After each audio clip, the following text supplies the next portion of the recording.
Queridos hermanos, iniciamos la Lección Divina de este domingo 15 de enero, segundo domingo del tiempo ordinario. Por la señal de la Santa Cruz de nuestros enemigos, líbranos, Señor Dios nuestro, en el nombre del Padre, y del Hijo, y del Espíritu Santo. Amén. Señor mío y Dios mío, creo firmemente que estás aquí, que me ves, que me oyes. Te adoro con profunda reverencia. Te pido perdón de mis pecados y gracia para hacer con fruto este tiempo de lección divina. Madre mía Inmaculada, San José, mi Padre y Señor, Ángel de mi guarda, interceded por mí. En la primera lectura de este domingo leemos el libro del profeta Isaías, capítulo 49, versículos 3 y 5 al 6. El Señor me dijo: Tú eres mi siervo Israel, en ti manifestaré mi gloria. Ahora habla el Señor, el que me formó desde el seno materno, para que fuera su servidor, para hacer que Jacob volviera a él y congregar a Israel en torno suyo, tanto así como me honró el Señor, y mi Dios fue mi fuerza. Ahora pues, dice el Señor, es poco que seas mi siervo, solo para restablecer a las tribus de Jacob y reunir a los sobrevivientes de Israel. Te voy a convertir en luz de las naciones, para que mi salvación llegue hasta los últimos rincones de la tierra. Palabra de Dios. El domingo pasado hemos celebrado el bautismo del Señor, con el cual hemos cerrado el ciclo de Navidad e iniciado al mismo tiempo el tiempo ordinario. Ese último domingo de Navidad se convierte en el primer domingo ordinario y justamente en la celebración del bautismo del Señor inicia esa vida pública del Señor. Y lo que estamos haciendo ahora al leer el libro del profeta Isaías es contemplar la misión que va a iniciar el Señor, que inicia en ese bautismo en el Jordán. El Señor me dijo: tú eres mi siervo, en ti manifestaré mi gloria. Es decir, ¿quién es Jesús? Jesús es el siervo de Yahvé, el siervo de Dios, en el cual se manifiesta la gloria de Dios. ¿Dónde está manifestada la mayor gloria de Dios? En Jesucristo. Aquel que quiere reconocer la gloria de Dios la puede encontrar en la creación, la puede encontrar en todos los eventos maravillosos que ha realizado el Señor a lo largo de la antigua alianza. Lo puede contemplar en todos los eventos maravillosos que sigue realizando el Señor. Y por eso es bello contemplar los milagros, por eso es bello contemplar las bendiciones, por eso es bello contemplar la providencia de Dios.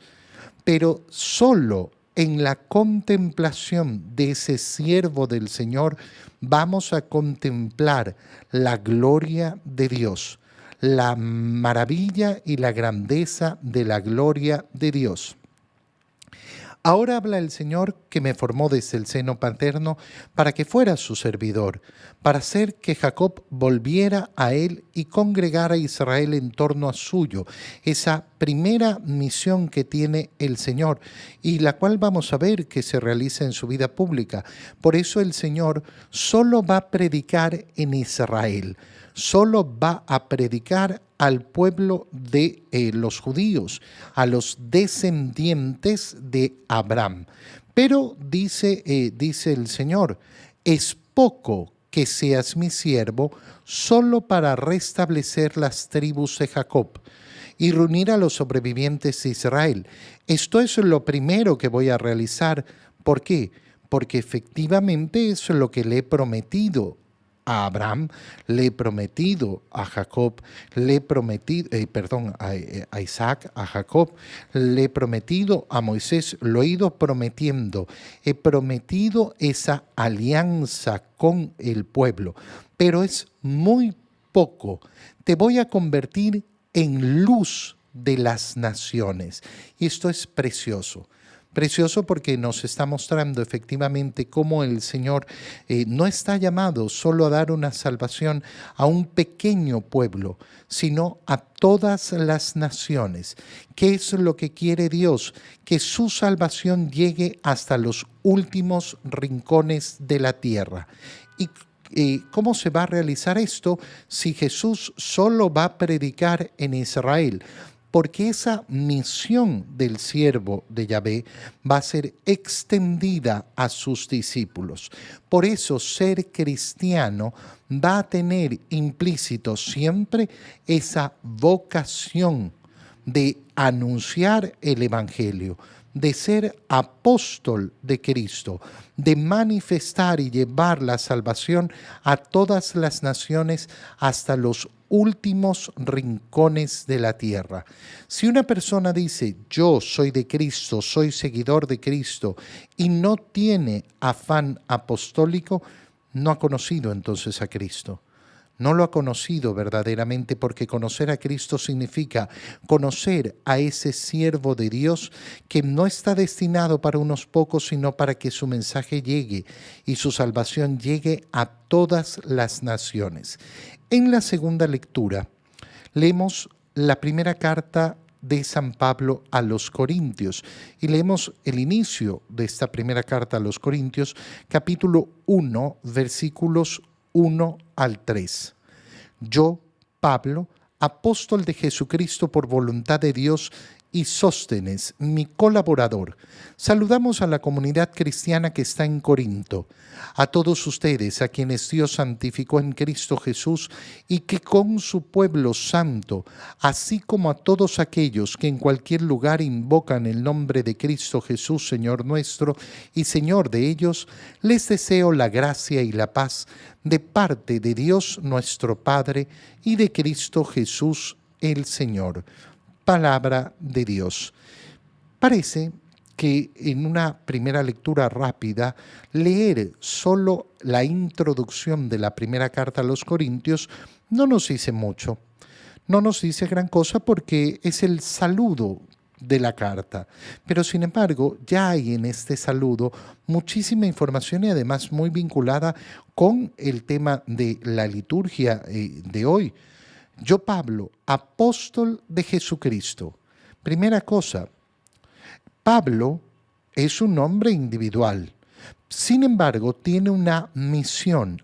Es apóstol de Jesucristo. Es apóstol de Jesucristo significa que es encargado de anunciar el mensaje de salvación, es decir, el Evangelio a todos los que pueda. Soy apóstol, además de Jesucristo, por voluntad de Dios. Es decir, he sido llamado por el Señor. He sido llamado por Él para realizar esta misión apostólica. Y Sóstenes, mi colaborador. Pablo especifica que junto a él en esta carta está Sóstenes. Saludamos a la comunidad cristiana que está en Corinto. Entonces se especifica a quién va dirigida esta carta, pero inmediatamente vamos a ver cómo esa especificidad se agranda. ¿Por qué? Porque, ¿qué dice San Pablo? A todos ustedes a quienes Dios santificó en Cristo Jesús, a toda la iglesia de Corinto, es decir, a todos los bautizados de Corinto, y que son su pueblo santo, es decir, que por el bautismo ya pertenecen a ese pueblo de Dios, que han comenzado a formar parte de ese gran pueblo de Dios, ese pueblo que antes estaba restringido solo para los israelitas, para los descendientes de Abraham, ahora ya no está restringido solo para ellos. Ustedes también forman parte de ese pueblo santo y aumenta así como a todos aquellos que en cualquier lugar invocan el nombre de Cristo Jesús. Es decir, Pablo está enfocando su carta hacia esa comunidad cristiana de Corinto, pero inmediatamente dice, pero este mensaje es un mensaje universal. a todo lugar donde se invoque el nombre de Cristo, es decir, está dedicado a todos aquellos que invocan el nombre del Señor, con un deseo de gracia y de paz de parte de Dios, nuestro Padre, y de Cristo Jesús, el Señor. Qué precioso, porque únelo a lo que hemos leído en la primera lectura del profeta Isaías. No basta con mandarte solo al pueblo de Israel. La salvación tiene que extenderse a todas las naciones. Y esto es lo que está haciendo Pablo. Esto es lo que está haciendo Pablo justamente. ¿Por qué? Porque la misión de Pablo no va a ser otra misión, sino la misma misión de Cristo, la misma misión del siervo de Dios. De igual manera, ningún discípulo va a tener otra misión. No, siempre va a ser el compartir la misma y única misión del siervo de Dios, es decir, de Jesucristo.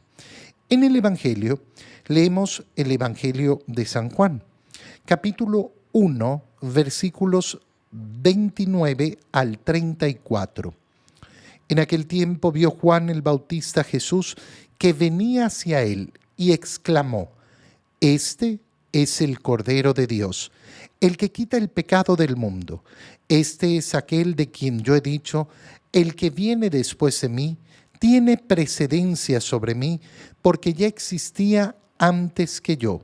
Yo no lo conocía, pero he venido a bautizar con agua para que él sea dado a conocer a Israel. Entonces Juan dio este testimonio: vi al Espíritu descender del cielo en forma de paloma y posarse sobre él. Yo no lo conocía, pero el que me envió a bautizar con agua me dijo: aquel sobre quien veas que baja y se posa el Espíritu Santo, ese es el que ha de bautizar con el Espíritu Santo. Pues bien, yo lo vi y doy testimonio de que este es el Hijo de Dios. Palabra del Señor. Nosotros en el tiempo de Navidad hemos leído ya este Evangelio, pero ahora lo estamos leyendo dentro del tiempo ordinario. Después de haber celebrado el bautismo del Señor el domingo pasado, hoy día leemos el testimonio de Juan el Bautista respecto a ese bautizo que recibió el Señor. Y fíjate qué importante va a ser lo que nos va a decir. En aquel tiempo vio Juan el Bautista a Jesús que venía hacia él y exclamó: Este es el Cordero de Dios. Primera cosa importantísima entonces, ¿cuál es el testimonio, el primer testimonio que da Juan el Bautista sobre Jesús? Este es el Cordero de Dios. Si yo no entiendo lo que significa la expresión el Cordero de Dios, entonces voy a tener serios problemas para entender la salvación. Serios problemas para entender la salvación. Porque voy a pensar: ay, sí, qué lindo el corderito. No, esto no es el corderito perdido, no son las 100 ovejas de las cuales se perdió una y el pastor fue y la puso en su hombro. Esa es otra imagen. Ese es el Cordero de Dios. Y el Cordero de Dios tiene una connotación de sacrificio, de un animal ofrecido en sacrificio a Dios. Esto es lo que significa el Cordero de Dios. El Cordero que ha sido separado de los demás, que no va a ser utilizado para el provecho de los hombres, sino que va a ser sacrificado en honor a Dios. Por tanto, cuando yo digo el Cordero de Dios, ¿de qué estoy hablando? Estoy hablando de un sacrificio. Y un sacrificio a través del derramamiento de sangre. Un sacrificio que implica la entrega de la vida. La imagen del Cordero la vemos presente en la antigua alianza con especial énfasis en dos momentos. El primero, el sacrificio que Dios le pide a Abraham sobre su propio hijo y su único hijo Isaac. Dios, que le ha dado a ese único hijo en su vejez, le pide a Abraham que lo sacrifique, Ya sabemos que Dios va a detenerlo en el último lugar. Pero Isaac, yendo a realizar el sacrificio sin saber que Dios había pedido que él sea sacrificado, le pregunta a su padre Abraham: Padre, llevamos todo, pero no tenemos al cordero. Dios proveerá al cordero. Esas palabras de Abraham no solo se cumplen en ese momento, sino que ya son una profecía de quién será el Salvador, porque Dios proveerá al verdadero cordero para el sacrificio, al que derramará su sangre y cuyo derramamiento de sangre será de verdadera expiación de nuestros pecados. Y efectivamente esa escena concluye con que Dios le impide a Abraham sacrificar a su hijo y hay un cordero enrollado ahí para poder ser sacrificado, por lo cual Dios entregó, proveyó ese cordero. La segunda escena es la Pascua. Cuando el pueblo de Israel va finalmente a salir de Egipto, a ser liberado de Egipto, tienen que celebrar la Pascua, porque Dios va a pasar con esa última peste, la muerte de los primogénitos, y van a ser protegidos contra ella, habiendo celebrado la Pascua, sacrificando un cordero macho, sin manchas, sin defectos, un cordero que tiene una especificidad de cómo es. Lo van a desangrar, es decir, le van a quitar toda la sangre, lo van a cocinar y se lo van a comer, y con su sangre van a marcar los dinteles de la puerta. ¿Para qué? Para que el Señor sepa que ahí hay israelitas que no van a ser tocados por esa peste. La imagen entonces del Cordero Pascual se vuelve la imagen de la liberación del pueblo, y por eso el pueblo va a ser llamado a celebrar la Pascua todos los años. Bueno, eso también está implícito en esa imagen del Cordero de Dios. Por tanto, cuando Juan el Bautista dice este es el Cordero de Dios, no está diciendo ninguna cosa sencilla. No está diciendo ninguna cosa que sea de poca relevancia ni de poco peso. El Cordero de Dios, pero si está hablando de un hombre, ¿cómo puede decir el Cordero de Dios? Porque está diciendo que ese va a ser sacrificado para la expiación de los pecados. Y por eso lo especifica. Este es el Cordero de Dios, el que quita el pecado del mundo. Fíjate qué importante es este testimonio de Juan el Bautista. ¿Por qué? Porque es el testimonio que realizamos en la Santa Misa. Toda celebración de la misa incluye este testimonio.